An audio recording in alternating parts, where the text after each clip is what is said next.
Assalamualaikum warahmatullahi wabarakatuh. Alhamdulillah rabbil alamin, wassalatu wassalamu ala asyrafil anbiya'i wal mursalin wa ala alihi wa sahbihi ajma'in, amma ba'du. Terima kasih kepada saudara Nazih yang merupakan media MIPP yang mana beliau menziarahi ana pada tengah hari ini adalah bertujuan untuk melihat bagaimana keadaan ana selama 4 bulan PKP ini. Jadi ana mengucapkan terima kasih kepada Nazih, sahabat yang sudi menziarahi dan melihat keadaan kita di Perak ini. Alhamdulillah, terima kasih sekali lagi saya ucapkan. Tuan-tuan muslimin muslimat yang dirahmati Allah Subhanahu wa taala, apabila kita diuji oleh Allah dengan ujian PKP selama hampir 4 bulan ini, maka di situ kita dapat melihat bagaimana usaha ataupun kerja kita, sama ada hendak mengharap bergantung sepenuhnya kepada pencarian rezeki melalui kuliah ataupun melalui sumbangan ataupun bantuan daripada kerajaan ataupun mana-mana pihak. Tapi bila melihat kalau kita mengharapkan bantuan daripada kerajaan sahaja ataupun daripada sumbangan kuliah yang diberikan kepada kita, maka andai sekiranya PKP ini setahun, 2 tahun, 3 tahun, apakah kita nak meneruskan pergantungan kita kepada sumbangan kerajaan ataupun orang ramai? Maka di sini perlu ada kesedaran dan usaha ikhtiar bagi kita ustaz-ustaz ataupun para asatizah, maka berusaha itu dengan pelbagai cara. Antaranya ialah berniaga, pertanian, peternakan, ada yang pandai internet, buat online dan sebagainya, niaga online, dan macam-macam cara lagi yang boleh mendapat sumber pendapatan kepada kita. Ni saya sendiri pun tuan-tuan, selama PKP ni saya pun dah pandai pegang cangkui dah. Ni cangkui ni saya dah pandai pegang dah. Bercucuk tanam dan membuat peternakan ayam dan itik, kambing, Kerana usaha perlu ada untuk kita terus dapat menjalankan kehidupan kita sepenuhnya dengan sempurnanya, insya-Allah tuan-tuan. Siapa yang bersungguh, nescaya dia dapat. Walaupun dalam keadaan agak susah, tapi kita melihat ada yang lebih ramai lagi yang susah daripada kita. Kita menganggap kita susah, kita tidak ada pendapatan. Sebenarnya ada yang lebih ramai lagi, daripada sahabat-sahabat kita, kawan-kawan kita, masyarakat kita, orang kampung kita yang lebih susah lagi daripada kita.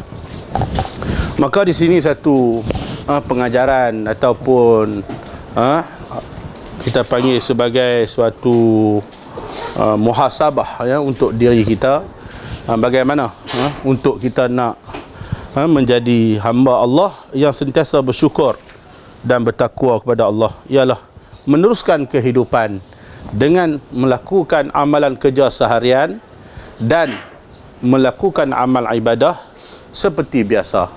Di sini juga saya nak menyeru pada sahabat-sahabat semua, rakan-rakan, kawan-kawan, bahawa sudah sampai masanya untuk kita menjalankan kehidupan kita seperti biasa, pergi ke masjid, surau, kuliah, dan mulalah untuk kita menghidupkan kembali suasana majlis ilmu di surau masjid kita seperti biasa melalui SOP standard yang telah diberi oleh pihak kerajaan dengan pakai masknya, dengan cuci tangan, dengan tulis nama dan cek suhu, ya.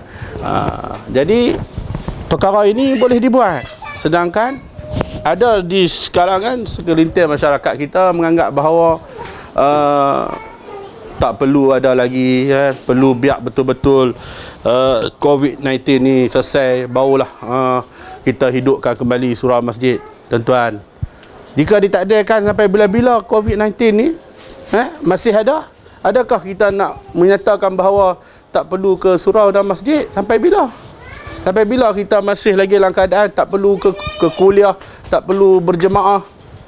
Tapi inilah suatu SOP yang telah ditetapkan oleh kerajaan, ya, kita ikut. Macam mana kita pergi kedai makan, kita pergi pasar raya, kita boleh buat cara SOP. Begitu juga di Masjid Surau, kita boleh buat SOP, tuan-tuan, ya. Maka saya nak mengumumkan dan nak menarik perhatian pada semua, marilah kita memenuhi semula Masjid Surau, ya, dengan mengikut SOP yang dibenarkan oleh pihak kerajaan. Tuan-tuan, kita sedih melihat di kalangan masyarakat kita hari ini yang masih lagi, ya, meragui untuk ke surau masjid, kuliah dan sebagainya. Kerana apa? Bimbang dengan COVID, sehingga mengabaikan tanggungjawab kita kepada Allah Subhanahu Wa Taala. Oleh itu saya sekali lagi menyeru kepada sahabat-sahabat semua, ya, muslimin dan muslimat, teruskanlah perjalanan hidup kita seperti biasa, mengimarahkan rumah Allah, Masjid Surau, pergi ke kuliah, tuan-tuan, dengan mengikut SOP macam biasa.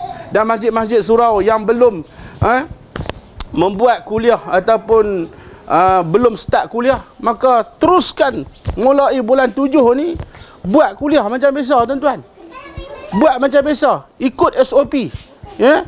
Hidupkan suasana pengajian untuk ilmu supaya hati kita tak menjadi keras ataupun hitam, tuan-tuan. Hari ni apabila 3 bulan, 4 bulan tak ada kuliah di surau masjid, tuan-tuan, untuk nak mula balik kuliah itu, ya, jadi susah, jadi payah orang nak main. Puncanya ialah hati sudah menjadi keras, tuan-tuan. Hati sudah menjadi hitam, tuan-tuan, ya. Hati sudah jadi kematu. Sebab itu nak mula balik punya susah.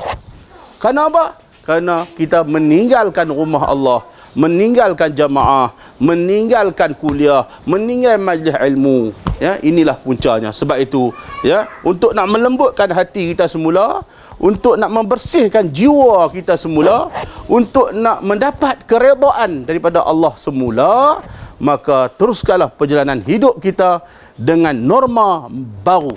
Norma baru, bukan normah, tuan-tuan, norma baru, ya. Ada setengah orang silap kata normah baru. Normah baru tu dia nak cari seorang lagi, ni norma baru, SOP, insya-Allah.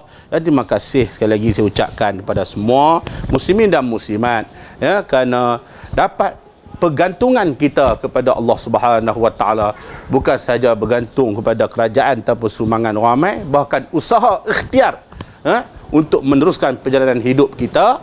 Di samping kita berdoa dan bertawakal kepada Allah Subhanahu Wa Taala. Terima kasih pada media MIPP, saudara Nazih, yang sudi menziarahi Yana pada tengah hari ini. Jadi saya sekali lagi, ya, mendoakan mudah-mudahan COVID-19 ini dihindari, dijauhkan Allah Subhanahu Wa Taala kepada kita rakyat Malaysia, khususnya masyarakat kita, orang Islam, orang Melayu kita, insya-Allah. Bismillahirrahmanirrahim. Alhamdulillahirabbil alamin, wassalatu wassalamu ala asyrafil anbiya'i wal mursalin wa ala alihi wa sahbihi ajma'in. Allahumma inna na'udzubika min jahdil bala wal waba wa darkis syaqa wa su'il qada wa syamatatil a'da. Allahumma rabbana zalamna anfusana wa illam taghfir lana wa tarhamna lanakunanna minal khasirin. La ilaha illa anta subhanaka inna kunna minaz zalimin. Allahumma rabbana atina fid dunya hasanah wa fil akhirati hasanah wa qina azaban nar. Wa sallallahu ala sayyidina Muhammadin wa ala alihi wa sahbihi wa baraka wa sallam. Walhamdulillahi rabbil alamin. Takbir. Allahu akbar.